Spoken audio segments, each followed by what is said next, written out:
Hello जय हिंद सभी साथियों को। आई होप कि आप सब अच्छे होंगे। तो साथियों आज की वीडियो का टॉपिक है UP police constable. UP police constable से साथियों स्टैटिक जीके से साथियों 40 ऐसे प्रश्न देखेंगे जो कि आपकी यूपी पुलिस परीक्षा के लिए काफ़ी ज़्यादा इंपॉर्टेंट होंगे। तो साथियों हमने इस क्लास में सभी क्वेश्चन सिलेक्टेड और अच्छे लेवल के रखे हैं। साथियों इस वाली क्लास को लास्ट तक जरूर देखते रहना। तो साथियों हमारा प्रैक्टिस सेट 34 होने वाला है। अगर आपको बाकी के प्रैक्टिस सेट देखने हैं साथियों तो हमारी प्लेलिस्ट बनी हुई खाकी वर्दी नाम से साथियों हमारे चैनल पर मिल जाएगी, जाके उसको देख लेना साथियों। अभी तक उसमें 33 पार्ट पढ़ चुके हैं और साथियों यकीन मानो सभी क्लासें इंपॉर्टेंट और अच्छी लेवल की हैं साथियों, उनको जाके जरूर देखना। और साथियों इस वाली क्लास को लास्ट तक जरूर देखना। अगर आपने 40 क्वेश्चन में से साथियों अगर आप 20 क्वेश्चन का आंसर दे देना तो साथियों मैं आपको मान जाऊंगा। तो चलिए साथियों आज की इस क्लास को स्टार्ट करते हैं। क्लास स्टार्ट करने से पहले आप हमारे चैनल पर पहली बार आए हो तो चैनल को सब्सक्राइब करके वीडियो को लाइक जरूर कर देना और साथ में बेल नोटिफिकेशन को ऑल पे करना ताकि नई वीडियो की नोटिफिकेशन आपको सबसे पहले मिल सके। तो चलिए साथियों आज की क्लास का फर्स्ट क्वेश्चन आपकी स्क्रीन पर है। सुभाष चंद्र बोस ने भारतीय राष्ट्रीय कांग्रेस से निकलने के बाद किस पार्टी की स्थापना की थी? बताइए साथियों किस पार्टी की स्थापना की थी वो बताइए। इंपोर्टेंट क्वेश्चन आपकी स्क्रीन पर है। तो ऑप्शन सी बिल्कुल करेक्ट आंसर हो जाएगा फॉरवर्ड ब्लॉक। फॉरवर्ड ब्लॉक की इन्होंने स्थापना की थी। सुभाष चंद्र बोस ने भारतीय राष्ट्रीय कांग्रेस से निकलने के बाद इन्होंने फॉरवर्ड ब्लॉक पार्टी की स्थापना की थी। ऑप्शन सी बिल्कुल सही जवाब है। अगला क्वेश्चन देखें। रामकृष्ण मिशन की स्थापना किसने की? रामकृष्ण मिशन की स्थापना किसने की थी? बताइए साथियों क्या होगा सही आंसर। विवेकानंद, रामकृष्ण, एम.जी. रानाडे या फिर डी केशव चंद्र सेन। क्या होगा सही आंसर साथियों? तो दूसरे का ए बिल्कुल करेक्ट आंसर हो जाएगा विवेकानंद। क्या विवेकानंद साथियों बिल्कुल करेक्ट आंसर हो जाएगा विवेकानंद। चलिए नेक्स्ट क्वेश्चन देखते हैं। चंगेज खान ने जलाउद्दीन का पीछा करते हुए किसके शासनकाल में भारत की सीमा पर आक्रमण किया था? वो बताइए साथियों। इंपोर्टेंट क्वेश्चन आपकी स्क्रीन पर है।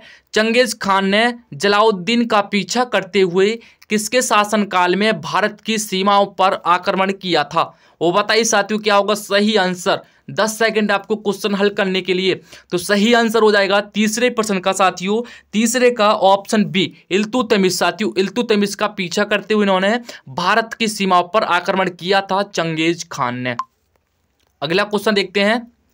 भारतीय प्रतीक उत्तीर्ण सत्यमेव जयते लिया गया है। वो बताइए साथियों भारतीय प्रतीक पर उत्तीर्ण सत्यमेव जयते लिया गया है, कहाँ से ले गया है साथियों बताइए। तो 4 का डी बिल्कुल करेक्ट आंसर हो जाएगा। मुंडकोपनिषद से साथियों इसको लिया गया है। ऑप्शन डी बिल्कुल सही जवाब है, ऑप्शन डी। चलिए नेक्स्ट क्वेश्चन देखते हैं। जैमिनी राय ने कला के किस क्षेत्र में नाम कमाया? वो बताइए साथियों जैमिनी राय ने कला के किस क्षेत्र में नाम कमाया? बताइए क्या होगा सही आंसर पांचवें का। तो साथियों पांचवें का सी बिल्कुल करेक्ट आंसर है। चित्रकला के क्षेत्र में उन्होंने सबसे ज्यादा नाम कमाया था जैमिनी राय ने। अगला क्वेश्चन देखते हैं। भारत की पहली बहुउद्देशीय परियोजना का निर्माण किस नदी पर हुआ था? बताइए साथियों भारत की पहली बहुउद्देशीय परियोजना का निर्माण किस नदी पर हुआ था? सतलज, दामोदर, महानदी, गोदावरी। क्या होगा सही आंसर छठे प्रश्न का साथियों। काफी ज्यादा इंपॉर्टेंट क्वेश्चन रहने वाला है आपके एग्जाम के लिए।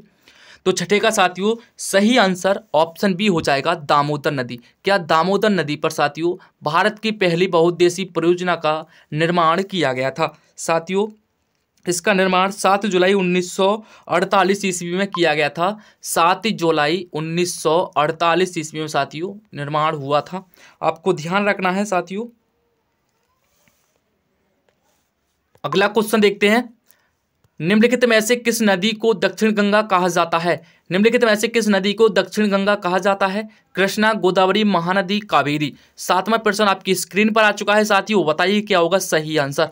मैंने आपको शुरू में चैलेंज दिया था 40 में से अगर आप 20 क्वेश्चन का आंसर देते हैं साथियों, 40 में से अगर आप 20 क्वेश्चन का आंसर देते हैं साथियों मैं आपको ना मान जाऊंगा कि यहाँ आपकी साथ साथियों जो तैयारी है काफी ज्यादा सही चल रही है।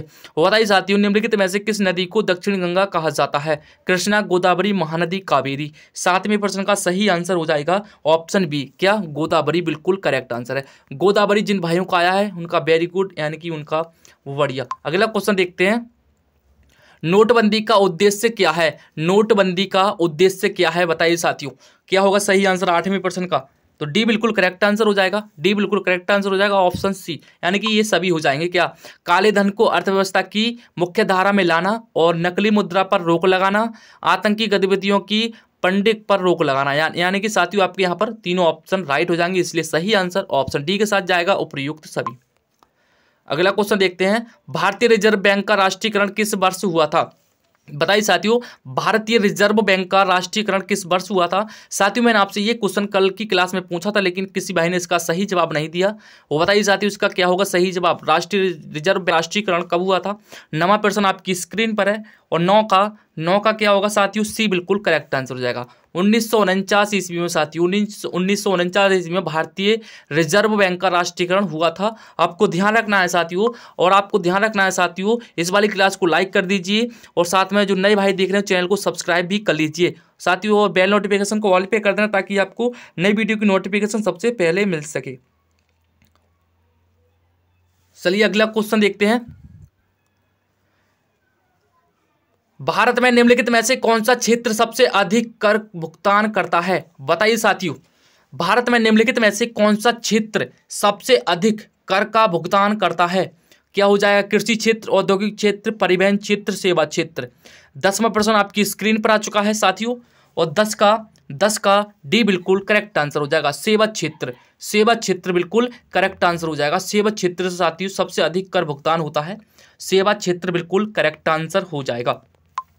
अगला क्वेश्चन देखते हैं, विधान एवं विधान परिषद के वर्ष में कम से कम कितने अधिवेशन होने अनिवार्य हैं? वो बताइए साथियों कितने अधिवेशन होने अनिवार्य हैं? तो साथियों 2 अधिवेशन होने अनिवार्य होते हैं, 2 अधिवेशन, ऑप्शन बी करेक्ट आंसर है। चलिए अगला क्वेश्चन देखते हैं, राष्ट्रीय एकता परिषद NIC का अध्यक्ष कौन है? बताइए साथियों, राष्ट्रीय एकता परिषद NIC का अध्यक्ष कौन है? प्रधानमंत्री, वित्त मंत्री, गृह मंत्री, भारत के राष्ट्रपति। 12वां क्वेश्चन आपकी स्क्रीन पर आ चुका है, और 12वें का साथियों ऑप्शन ए बिल्कुल करेक्ट आंसर हो जाता है, प्रधानमंत्री। राष्ट्रीय एकता परिषद NIC के अध्यक्ष होते हैं प्रधानमंत्री, जो कि हाल ही में नरेंद्र मोदी जी हैं। क्या अभी हाल ही के वर्तमान के जो प्रधानमंत्री नरेंद्र मोदी हो जाएंगे। और साथियों राष्ट्रपति की बात करें, राष्ट्रपति कौन है? तो राष्ट्रपति कौन है साथियों, राष्ट्रपति आपकी द्रौपदी मुर्मू हो जाएंगी। और राज्यपाल की बात करें साथियों, राज्यपाल कौन हो जाएंगे? राम नाईक। क्या राम नाईक बिल्कुल करेक्ट आंसर है। अगला क्वेश्चन देखते हैं, राष्ट्रपति द्वारा राज्यसभा के सदस्यों के नामांकन का नियम किस देश के संविधान से लिया गया है? किस देश के संविधान से लिया गया है साथियों? बताइए एक बार से सही आंसर क्या होगा। सभी इंपोर्टेंट और सिलेक्टेड क्वेश्चन है साथियों, एक बार भरोसा करके देखो, इस बार वर्दी दिलाकर मानेंगे। 13 का बी बिल्कुल करेक्ट आंसर हो जाएगा, 13 का बी बिल्कुल करेक्ट आंसर हो जाएगा। आयरलैंड के संविधान से, क्या आयरलैंड के संविधान से, आयरलैंड के संविधान से लिया गया है। अगला क्वेश्चन देखते हैं, संविधान की व्याख्या कौन करता है? संविधान की व्याख्या कौन करता है साथियों?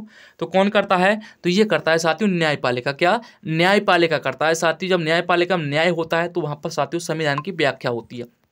अगला क्वेश्चन देखते हैं, पुस्तक द रोड अहेड का लेखक कौन है? पुस्तक द रोड अहेड का लेखक कौन है? वो बताइए साथियों क्या होगा सही आंसर। 15 का सी बिल्कुल करेक्ट आंसर हो जाएगा, बिल गेट्स साथियों इस पुस्तक के लेखक हैं, Bill Gates. Option C, option C बिल्कुल करेक्ट आंसर है। अगला क्वेश्चन देखते हैं, अंतर्राष्ट्रीय ओलंपिक समिति का मुख्यालय कहाँ है? अंतर्राष्ट्रीय ओलंपिक समिति का मुख्यालय कहाँ है? लियोनस, जिनेवा, लोसाने, बर्न। बताइए साथियों क्या होगा सही आंसर। ओलंपिक समिति का मुख्यालय 16वां प्रश्न आपकी स्क्रीन पर है, और 16 का सी बिल्कुल करेक्ट आंसर हो जाएगा। लोसाने में साथियों इसका मुख्यालय स्थित है। आपको ध्यान रखना है, अंतर्राष्ट्रीय ओलंपिक समिति का मुख्यालय स्विट्जरलैंड के लोसाने में है। इसकी स्थापना पियरे के कैरिबिटन ने 23 जून 1894 ईस्वी को की थी साथियों। आपको ध्यान रखना है, ओलंपिक समिति के जब मुख्यालय है साथियों वो स्विट्जरलैंड के लोसाना में स्थित हो जाएगा साथियों। इसकी जो स्थापना हुई थी वो हुई थी आपकी 23 जून लिखना है आपको, 23 जून 1894 ईस्वी आपको लिखना है साथियों। 1894 ईस्वी आपको छापना है साथियों। इसका मुख्यालय क्या हो जाएगा? लोसाने यानी स्विट्जरलैंड। इसका मुख्यालय लोसाने स्विट्जरलैंड में हो जाएगा, और इसकी स्थापना हो जाएगी 23 जून 1894 को। क्या और किसने की थी आपसे ये पूछ ले तो पियरे डे कैरिबिटन ने साथियों इसकी स्थापना की थी। चलिए अगला क्वेश्चन है, चेतना उतक के नाम से जाने वाला उतक कौन सा है? बताइए साथियों, चेतना उतक के नाम से जाने जाने वाला ऊतक कौन है? तंत्रिका, उपकला, पेशी, ये सभी। तो 17 का साथियों बताइए क्या होगा सही आंसर? 17 का ए बिल्कुल करेक्ट आंसर हो जाएगा, तंत्रिका। चेतना ऊतक के नाम से जाने वाला ऊतक आपका तंत्रिका हो जाएगा। 17 का ए बिल्कुल सही आंसर हो जाएगा। अगला क्वेश्चन देखते हैं। शुद्ध जल पीएच मान होता है, बताइए साथियों शुद्ध जल का पीएच मान क्या होता है? आपको पता है साथियों, 7वीं 8वीं क्लास में ये सब कुछ पढ़ा देते हैं, लेकिन आप भूल गए होंगे। बताइए साथियों इसका सही आंसर क्या होगा? शुद्ध जल का पीएच मान कितना होता है? कितना होता है साथियों? 18वां प्रश्न आपकी स्क्रीन पर है, तो डी बिल्कुल करेक्ट आंसर हो जाएगा। 7.0 साथियों शुद्ध जल का पीएच मान होता है 18 का। डी बिल्कुल करेक्ट आंसर है। अगला क्वेश्चन देखते हैं। प्रकाश वर्ष इकाई है, प्रकाश वर्ष इकाई है दूरी की, समय की, प्रकाश तीव्रता की, इन सभी की। क्या होगा सही आंसर साथियों? 19 का ए बिल्कुल सही आंसर हो जाएगा। प्रकाश वर्ष किसकी इकाई? दूरी की हो जाएगी, क्या? दूरी की। अगला क्वेश्चन देखते हैं। उत्तर प्रदेश में पैराडूमर्स ट्रेनिंग स्कूल किस नगर में स्थित है? उत्तर प्रदेश में पैराडूमर्स ट्रेनिंग स्कूल किस नगर में स्थित है साथियों? पढ़ने में कोई दिक्कत हो रही हो तो साथियों क्षमा चाहता हूं। अगला क्वेश्चन बताइए साथियों इसका सही आंसर क्या होगा? उत्तर प्रदेश में पैराडूमर्स ट्रेनिंग स्कूल किस नगर में स्थित है? वो 20 का सही आंसर क्या होगा साथियों? तो 20 का ए बिल्कुल सही आंसर है। ए बिल्कुल करेक्ट आंसर है। आगरा बिल्कुल सही आंसर हो जाएगा, आगरा में स्थित है साथियों। अगला क्वेश्चन देखते हैं। कर्मा किस क्षेत्र का लोक नृत्य है? कर्मा किस क्षेत्र का लोक नृत्य है? सोनभद्र का, महोबा का, मथुरा का, खीरी का। 21वां प्रश्न आपकी स्क्रीन पर आ चुका है साथियों। और 21 का बताइए क्या होगा राइट आंसर? 21 का ए बिल्कुल सही आंसर हो जाएगा, सोनभद्र का। क्या कर्मा किस क्षेत्र का लोक नृत्य है? तो साथियों सोनभद्र हो जाएगा। सोनभद्र साथियों बिल्कुल करेक्ट आंसर। साथियों इस तरह की ना आपसे नृत्य ऐसे ऐसे पूछेगा जो कि साथियों आपने पढ़ के भूल गए होगे, लेकिन आपको रिपीट करने की जरूरत है, फिर साथियों आप आसानी से बता सकते हैं। चलिए साथियों अगला क्वेश्चन हमारा। उत्तर प्रदेश की अर्थव्यवस्था के संदर्भ में निम्न कथनों में कौन सा से सही है? वो बताइए साथियों कौन सा सही है? 3 कथन आपको दिए गए हैं। पहला कथन हम पढ़कर देखते हैं साथियों क्या सही है। प्रति व्यक्ति राष्ट्रीय आय और प्रति व्यक्ति राज्य आय में अंतर निरंतर बढ़ रहा है। या फिर बी, संपूर्ण देश की तुलना में कुल कर्मियों में कृषकों का प्रतिशत उत्तर प्रदेश में अधिक है। संपूर्ण देश की तुलना में प्रति 1 लाख जनसंख्या पर कारखानों की संख्या उत्तर प्रदेश में अधिक है। क्या होगा साथियों? किस तरीके से रखना चाहिए? कौन सा आपको बिल्कुल सही लग रहा है वो बताइए साथियों, कौन सा सही लग रहा है? अगर आपको साथियों इस क्वेश्चन को हल करना है तो साथियों आप स्क्रीनशॉट भी मार सकते हैं, नहीं तो मैं आपको बता दूंगा समझने के लिए। अगर आप साथियों तो साथियों आपको इस क्लास की ना PDF आपको डिस्क्रिप्शन में मिल जाएगी, वहां से जाके इसको डाउनलोड कर लेना और आसानी से इसको पढ़ लेना साथियों। तो इसका सही आंसर क्या होगा? 22 का। तो 22 का कौन सा सही आंसर बैठ रहा है साथियों? 22 का कौन सा सही आंसर बैठ रहा है? तो साथियों यहाँ पर 22 का जो है साथियों आपकी 1 और 2 सही बैठ रहा है। क्या 1 और 2 सही बैठ रहा है? 1 और 2 बिल्कुल करेक्ट आंसर है। प्रति व्यक्ति राष्ट्रीय आय और प्रति व्यक्ति राज्य आय में अंतर निरंतर बढ़ रहा है। संपूर्ण देश की तुलना में कुल कर्मियों में कृषकों का प्रतिशत उत्तर प्रदेश में अधिक है। साथियों ये दोनों आपके बिल्कुल सही जवाब हो जाएंगे, यानी कि ऑप्शन सी, कूट में आपका ऑप्शन सी हो जाएगा। 1 और 2 बिल्कुल सही है। अगला क्वेश्चन देखते हैं। उत्तर प्रदेश में योजना आयोग का गठन कब किया गया? उत्तर प्रदेश में योजना आयोग का गठन कब किया गया? 1971, 1967, 1975, 1974। कब किया गया साथियों? योजना आयोग का गठन कब किया गया था? तो इसका सही आंसर बताइए क्या होगा साथियों? तो ये हो जाएगा 1971। 23 का ए बिल्कुल सही जवाब हो जाएगा। 1971 साथियों बिल्कुल सही जवाब है। अगला क्वेश्चन देखते हैं। उत्तर प्रदेश विधान परिषद में कुल 100 सदस्य हैं, बताइए इसके सदस्यों का कार्यकाल कितना निर्धारित है? बताइए साथियों जो उत्तर प्रदेश है साथियों इसमें विधान परिषद में कुल 100 सदस्य हैं, बताइए इसके सदस्यों का कार्यकाल कितना निर्धारित है? कितना निर्धारित है ये पूछा है आपसे। तो 24 का बी बिल्कुल करेक्ट आंसर हो जाएगा। 6 वर्ष। क्या 6 वर्ष बिल्कुल सही आंसर है, 6 वर्ष। अगले क्वेश्चन की बात करें। उत्तर प्रदेश में जैन एवं बौद्ध दोनों धर्मों का प्रसिद्ध तीर्थ है, बताइए साथियों। उत्तर प्रदेश में जैन एवं बौद्ध दोनों धर्मों का प्रसिद्ध तीर्थ कौन सा है? कौशाम्बी, सारनाथ, देवीपाटन, कुशीनगर। क्या होगा 25 का सही आंसर? तो साथियों 25 का ए बिल्कुल सही आंसर हो जाएगा, कौशाम्बी। कौशाम्बी बिल्कुल सही आंसर है। अब साथियों आपको छोटी सी एक हेडलाइन पढ़ के दिखा रहा हूं साथियों, उसको ना आप नोट कर लेना। नोट कर लेना। मैं आपको एक छोटी सी हेडलाइन बता रहा हूं। उत्तर प्रदेश का कौशाम्बी जिला बौद्ध काल में वत्स देश की राजधानी था। यानी कि जो साथियों आपका जिला था बौद्ध काल में, जो कौशाम्बी जिला था साथियों, बौद्ध काल में वत्स देश की राजधानी था। यह बौद्धों एवं जैनों का पुराना केंद्र भी था। आपको ध्यान रखना है, जैन ग्रंथों में कौशाम्बी का उल्लेख है। यहीं पर अशोक ने बौद्ध से संबंधित प्रस्तर स्तंभ लगवाए थे। कहाँ पर लगवाए थे साथियों, कहाँ पर लगवाए थे, आपको ध्यान रखना है।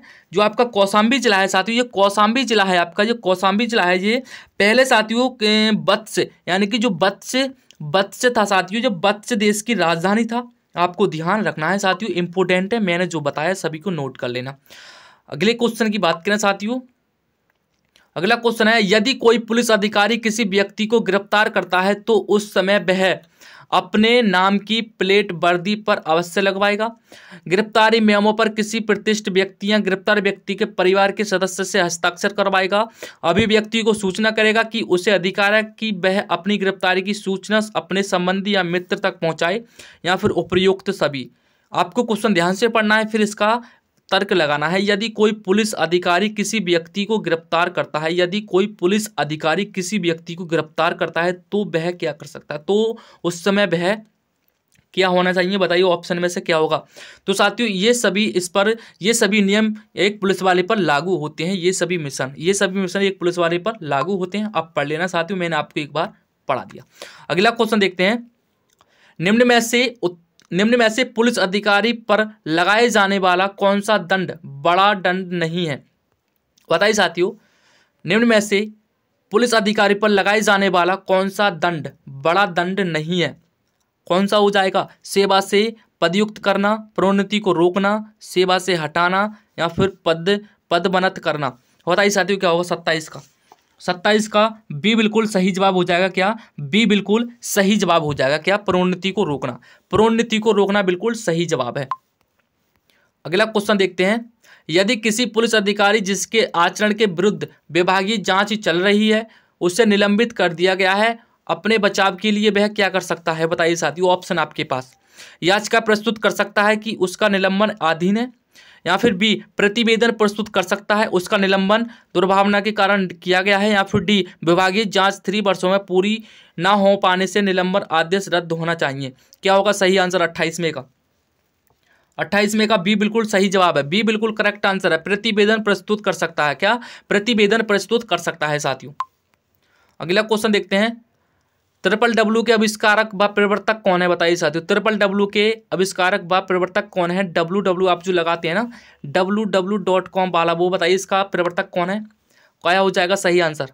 29वां प्रश्न आपकी स्क्रीन पर आ चुका है और 29 का डी बिल्कुल करेक्ट आंसर हो जाएगा। बिल गेट्स बिल्कुल करेक्ट आंसर है। 29 का ए बिल गेट्स है साथियों, WWW के आविष्कारक और प्रवर्तक भी हैं, आपको ध्यान रखना है। बिल गेट्स 29 का ए बिल्कुल 29 का साथियों ऑप्शन डी होगा। क्या साथियों ऑप्शन डी होगा, क्षमा चाहता हूं साथियों, ऑप्शन डी होगा टिम बर्नर्स-ली। क्या टिम बर्नर्स-ली बिल्कुल करेक्ट आंसर हो जाएगा। ऑप्शन डी साथियों, बिल गेट्स नहीं होगा, ऑप्शन डी बिल्कुल सही आंसर है। आपने बता दिया साथियों, चलिए आपने बता दिया, ऑप्शन डी होगा बिल्कुल सही जवाब है, ऑप्शन डी।